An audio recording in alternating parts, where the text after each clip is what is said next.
रामो राजमणिः सदा विजयते रामं रमेशं भजे रामेणाभिहता निशाचरचमू रामाय तस्मै नमः रामान्नास्ति परायणं परतरं रामस्य दासोऽस्म्यहम् रामे चेत्तलयः सदा भवतु मे भो राम मामुद्धर।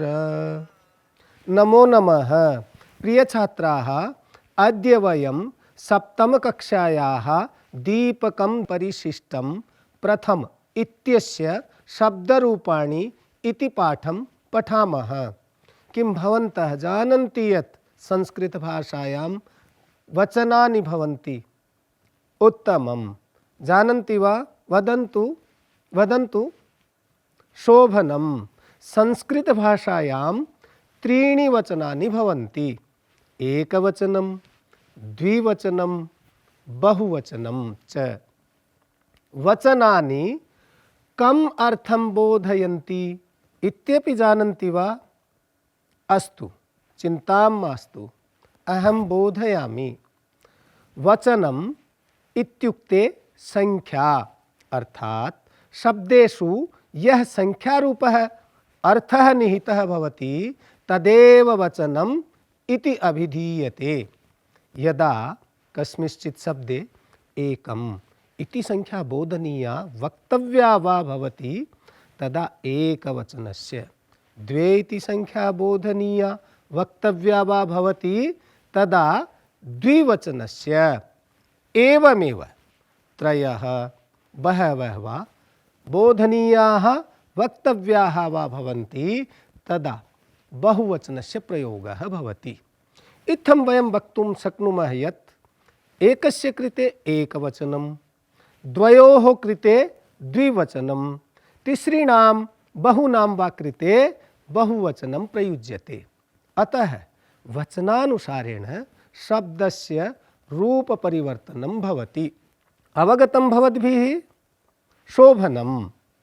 अधुना वदन्तु, संस्कृतभाषायां कति लिङ्गानि भवन्ति? उत्तमं। संस्कृतभाषायां त्रीणि लिङ्गानि भवन्ति। पुल्लिङ्गं, स्त्रीलिङ्गं, नपुंसकलिङ्गं। येन शब्देन सामान्यतः पुरुषस्य बोधः भवति सः शब्दः पुल्लिङ्गः। येन शब्देन स्त्रीत्वस्य बोधः भवति सः शब्दः स्त्रीलिङ्गः। येन शब्देन नपुंसकस्य बोधः भवति सः शब्दः नपुंसकलिङ्गः भवति। यस्य शब्दस्य यत् लिङ्गं भविष्यति तस्य आधारेण एव शब्दस्य रूपपरिवर्तनं भवति। अधुना वदन्तु, संस्कृतभाषायां कति विभक्तयः भवन्ति? उत्तमं। संस्कृतभाषायां सप्तविभक्तयः भवन्ति। कर्तरि प्रथमा विभक्तिः, कर्मणि द्वितीया विभक्तिः, करणे तृतीया विभक्तिः, संप्रदाने चतुर्थी विभक्तिः, अपादाने पंचमी विभक्तिः, संबंधे षष्ठी विभक्तिः, अधिकरणे च सप्तमी विभक्तिः उपयुज्यते। संबोधने प्रथमा विभक्तेः एव प्रयोगो भवति। अतः विभक्त्यनुसारमपि रूपाणि परिवर्तितानि भवन्ति। यथा मंगलाचरणश्लोके रामशब्दस्य रूपाणि पश्यन्तु। अधुना वयं रामशब्दस्य वर्णविन्यासं कुर्मः। यथा रामो, र, आ, म, अ, एवमेव बालक, देव इत्यादीनां संज्ञाशब्दानां वर्णविन्यासं कर्तुं शक्यते। यथा बालक ब, आ, ल, ओ, क, अ, देव द, ए, व, अ। अत्र अन्तिमः वर्णः अच वर्णः अर्थात स्वरवर्णः अस्ति, अतः एते शब्दाः अजन्ताः। स्वरेषु अपि अकारः अन्ते अस्ति, अतः अकारान्ताः च कथ्यन्ते। पुरुषस्य बोधः भवति, अतः पुल्लिङ्गः। पुल्लिङ्गशब्दस्य रूपाणि भिन्नानि भवन्ति। तथैव हलन्ताः अर्थात हल व्यञ्जनवर्णः अन्ते येषां ते हलन्ताः, यथा इदं मकारान्तः, अदस् सकारान्तः, तत् अथवा एतत् दकारान्तः। एवं वयं दृष्टवन्तः यत् अन्तिमवर्णस्य आधारेण शब्दानां वर्गीकरणं क्रियते। एतस्य अयमपि तात्पर्यः यत् अन्तिमवर्णस्य आधारेण शब्दानां रूपाणि भिन्नानि भवन्ति, अर्थात् अन्तिमवर्णभेदेन शब्दानां रूपभेदः अपि जायते। अस्तु छात्राः, कथम् आसीत्? बहु शोभनं, बहु उत्तमं। भवन्तः अपि बहु अवधानेन जिज्ञासया शृण्वन्ति।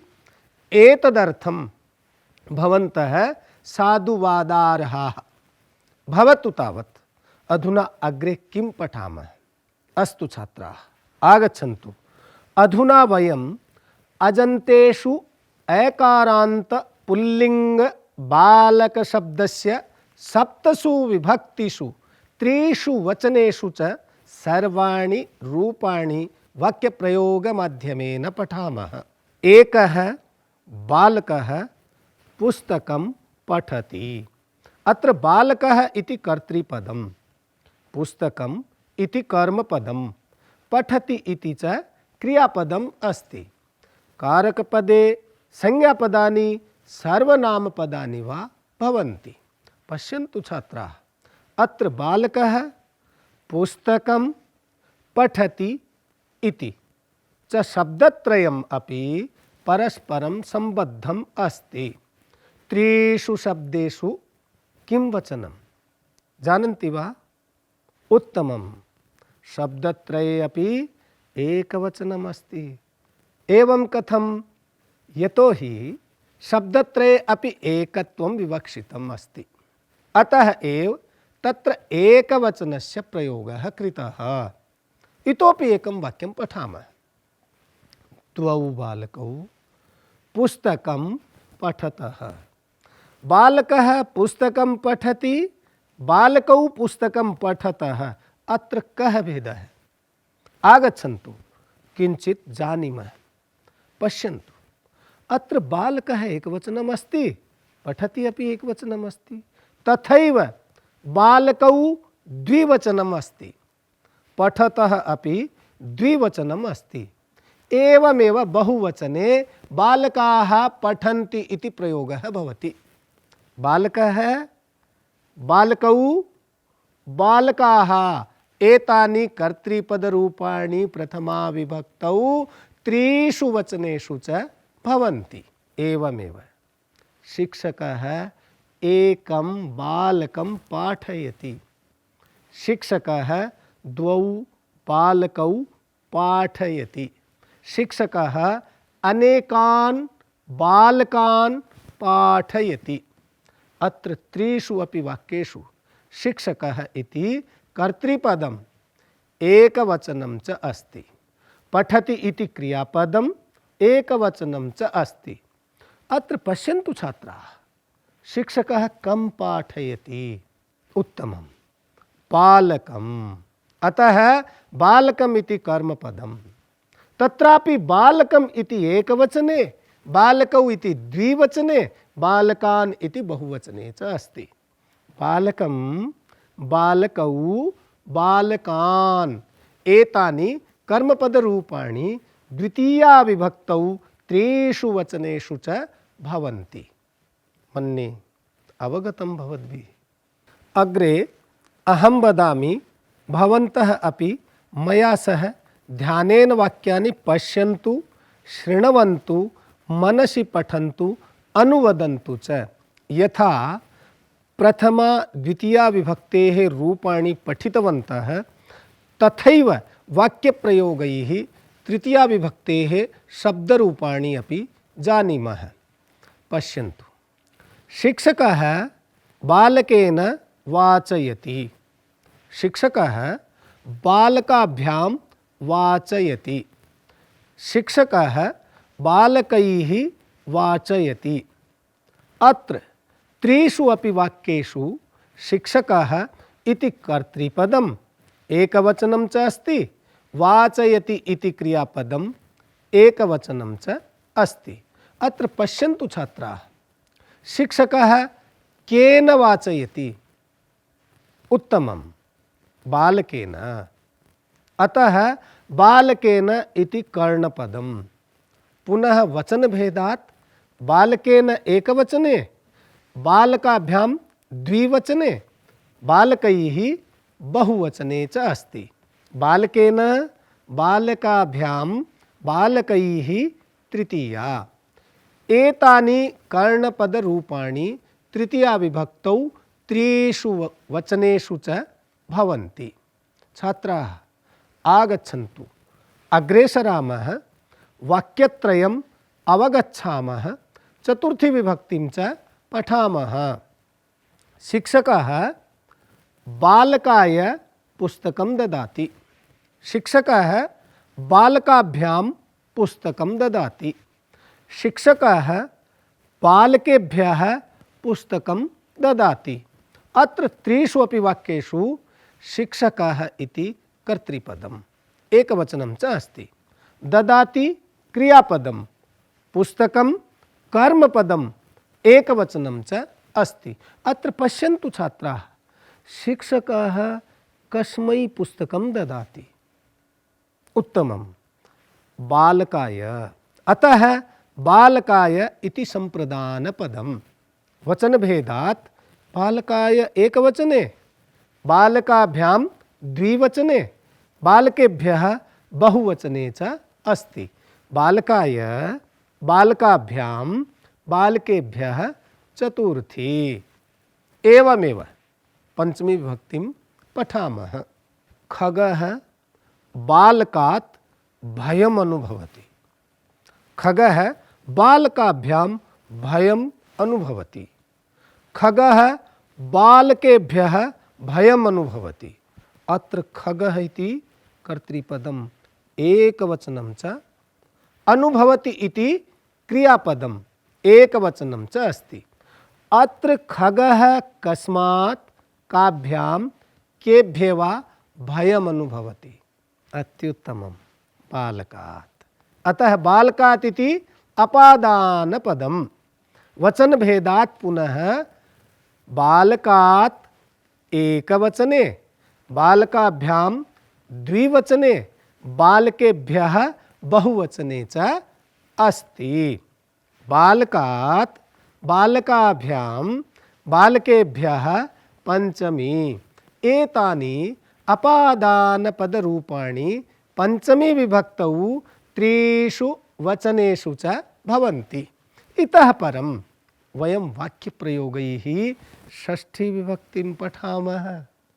बालकस्य पुस्तकम् अस्ति, बालकयोः पुस्तकम् अस्ति, बालकानां पुस्तकम् अस्ति। छात्राः वदन्तु, पुस्तकं कस्य अस्ति? साधु, बालकस्य। अतः बालकस्य इति सम्बन्धपदम्। वचनभेदात् च बालकस्य एकवचने, बालकयोः द्विवचने, बालकानां बहुवचने च अस्ति। बालकस्य, बालकयोः, बालकानां षष्ठी। एतानि सम्बन्धपदरूपाणि षष्ठी विभक्तौ त्रिषु वचनेषु च भवन्ति। आगच्छन्तु छात्राः, एवमेव सप्तमी विभक्तिमपि अवगच्छामः। बालके विश्वासः अस्ति, बालकयोः विश्वासः अस्ति, बालकेषु विश्वासः अस्ति। कस्मिन् विश्वासः? उत्तमं, बालके, बालकयोः, बालकेषु एतानि अधिकरणपदरूपाणि सन्ति। बालके बालकयोः बालकेषु सप्तमी विभक्तौ त्रिषु वचनेषु च भवन्ति। अधुना वयम् उदाहरणद्वारा संबोधन विभक्तिं पठामः। हे बालक ध्यानेन पठतु, हे बालकौ ध्यानेन पठताम्, हे बालकाः ध्यानेन पठन्तु, हे छात्राः भवन्तः अपि ध्यानेन पठन्तु। बालकः बालकौ बालकाः इति प्रथमा विभक्तेः रूपाणि सन्ति। अत्र संबोधनकरणार्थं दूरात् संबोधनार्थे भो, हे, अरे आदीनि संबोधनवाचकपदानि प्रयुक्तानि भवन्ति। अतः संबोधनार्थे इयं विभक्तिः संबोधनमिति उच्यते। संबोधनवाची चिह्नमपि योजनीयं भवति। तर्हि पुल्लिंग बालक शब्दस्य त्रिषु वचनेषु हे बालक, हे बालकौ, हे बालकाः संबोधनम् इति एतानि रूपाणि भवन्ति।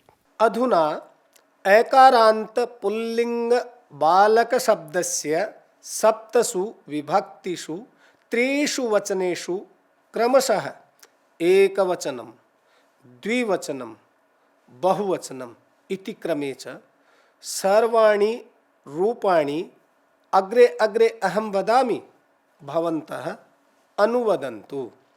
बालकः बालकौ बालकाः प्रथमा, बालकं बालकौ बालकान् द्वितीया, बालकेन बालकाभ्यां बालकैः तृतीया, बालकाय बालकाभ्यां बालकेभ्यः चतुर्थी, बालकात् बालकाभ्यां बालकेभ्यः पंचमी, बालकस्य बालकयोः बालकानां षष्ठी, बालके बालकयोः बालकेषु सप्तमी। हे बालक, हे बालकौ, हे बालकाः संबोधनम्। बालकाः अद्य वयं बालकशब्दस्य शब्दरूपाणि वाक्यप्रयोगमाध्यमेन पठितवन्तः। एवमेव अन्येषाम् अपि ऐकारान्तशब्दानां रूपाणि भवन्ति। आगच्छन्तु छात्राः, बालकवत् एव देवशब्दस्य रूपाणि भवन्ति। अधुना एतं पठामः। अहम् अग्रे वदामि, भवन्तः अनुवदन्तु। ऐकारान्तः पुल्लिङ्गः देवशब्दः। देवः देवौ, देवाः प्रथमा, देवं देवौ देवान् द्वितीया, देवेन देवाभ्यां देवैः तृतीया, देवाय देवाभ्यां देवेभ्यः चतुर्थी, देवात् देवाभ्यां देवेभ्यः पंचमी, देवस्य देवयोः देवानां षष्ठी, देवे देवयोः देवेषु सप्तमी। हे देव, हे देवौ, हे देवाः संबोधनम्। ऐकारान्त पुल्लिंग शब्दानां रूपाणि बालक, राम, देववत् भविष्यन्ति। एवमेव अन्यानि शब्दरूपाणि सन्ति। तानि त्रिषु लिंगेषु त्रिषु वचनेषु सर्वासु च विभक्तिषु अपि स्मरन्तु। शब्दरूप विषये केन अपि प्रोक्तम्, नित्यन्तु शब्दरूपाणि धातुरूपाणि वै पुनः, संस्कृतं वक्तु कामाः ये पठेयुः सर्वदारिदा। भो छात्राः, गृहे अभ्यासं कुरुत। एवं शब्दरूपाणि ज्ञात्वा वयं शुद्धवाक्यरचनां कर्तुं शक्नुमः। एवं वयं संज्ञाशब्दानां कानिचन रूपाणि सम्यक्तया अवगतवन्तः। अन्ते अद्यतनीयम् एतत् सत्रं भवतां समेषां कृते उपयोगी स्यात् इति उक्त्वा अहं विरमामि। धन्यवादाः। नमो नमः। वदतु संस्कृतं, जयतु संस्कृतम्।